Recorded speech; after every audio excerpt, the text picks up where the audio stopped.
আমাদের কণ্ঠ সরকার রোধ করে রেখেছিল। আমাদের চাকরি বহাল চাই। আমরা সবাই নির্দোষ ছিলাম। কি দোষ করেছিলাম? আমরা এই চাকরি আমাদের চলে যাওয়ার পরে আমরা বর্তমানে মানবতার জীবন যাপন করছি। এখন আমরা যখন ছাত্র ভাই আন্দোলন করতেছিলেন তখন দেখলাম ভারত থেকে অনেক সেনাবাহিনীর পুলিশ আইসা আমাদের প্রোটেকশন করছে। পিলখানার সময় সেম কাহিনী ছিল। 2009 সালের 25 ও 26শে ফেব্রুয়ারি রাষ্ট্রযন্ত্রের ষড়যন্ত্রে আমরা পাঠার বলি হয়ে 18,519 জন লোক ক্ষতিগ্রস্ত হই। জেল জুলুম অত্যাচার নির্যাতন আজও ভোগ করে যাচ্ছি। কয়েকশো লোক আজও জেলে, যারা মুক্তি পেয়েও আজ পর্যন্ত বাহিরে আসতে পারেনি। শুধু তাই নয়, আমাদের কণ্ঠ রোধ করে রাখা হয়েছিল। আমাদের কণ্ঠ সরকার রোধ করে রেখেছিল। আমরা আমাদের সন্তানাদি কোনো জায়গায় চাকরি দিতে গেলে তারা চাকরি পাচ্ছে না। আমি মোহাম্মদ জহুরুল ইসলাম, আমার ইউনিট ছিল চট্টগ্রাম। ওখান থেকে আমাদের ওই টাট্টু জন্য আমাদেরকে ক্লোজ করা হয় সারা বাংলাদেশ থেকে। সেই 2500 জওয়ানের মধ্যে আমি এক জওয়ান। আমার কোনো অস্ত্রগুলো আবার এখানে ছিল না। আমাকে অত্যাচার জুলুম নির্যাতন করে আমাকে বিডিআর আওতাভুক্ত করে 3 বছর জেলে দোষী করা হয়। কিন্তু আমাদের বিডিআর যে আইন ছিল সেই আইন সংশোধন করে পুনরায় বিচার করা হয়। এই সংশোধনী আইন এটা অবৈধ এবং মিথ্যা।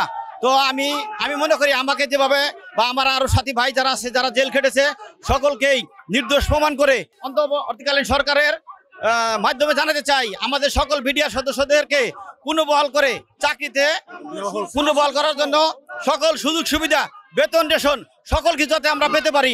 আমরা এই চাকরি আমাদের চলে যাওয়ার পরে আমরা বর্তমানে মানবতার জীবন যাপন করছি।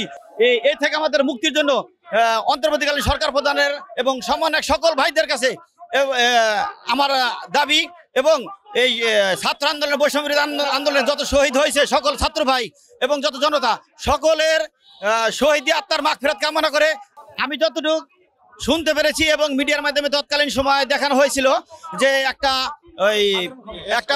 এসকালে একটা গাড়ি ঢুকছিল। এটা আমাদের যে বিডিআর এর কর্মকর্তা ছিল তাদেরই বিবৃতি। সেই বিবৃতির মাধ্যমে জানতে পারছি তারা বাইরে থেকে এসে তারা নাকি আক্রমণ করছে। ওই তৎকালীন আমাদের যে বিডিআর এর দায়িত্বপ্রাপ্ত সেনাবাহিনী কর্মকর্তা ছিল তাদের বিবৃতি অনুযায়ী জানতে পেরেছি আমি।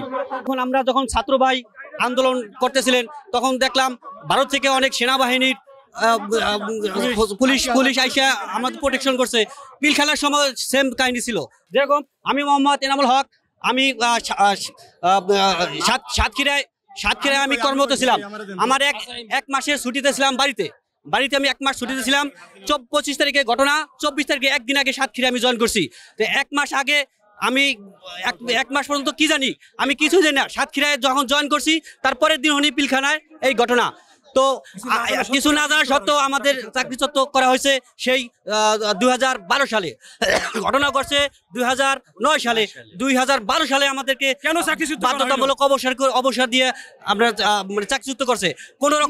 কোনো রকম টাকা পয়সা না দিয়ে, কোনো রকম পেনশন মানে সুবিধা না দিয়ে একবার চাকরিচ্যুত করা হয়েছে। এরকম হাজার বিডিআর ভাইরা আছে আমার মতো, যারা আমরা কিছুই জানি না পিলখানার সম্বন্ধে, পিলখানার ব্যাপারে। সরকার পরিকল্পিতভাবে তার রাজত্ব টিকানোর জন্য এই কাজটা অবশ্যই আপনার বাইরের কোনো রাষ্ট্রের ইন্ধন আছে।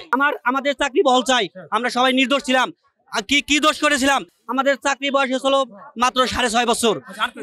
সুতরাং সমস্ত বিডিআর ভাইয়ের পক্ষ থেকে আমরা নির্দোষ ভাই যারা আছি তাদেরকে আমরা চাকরি পুনর্বহাল চাই।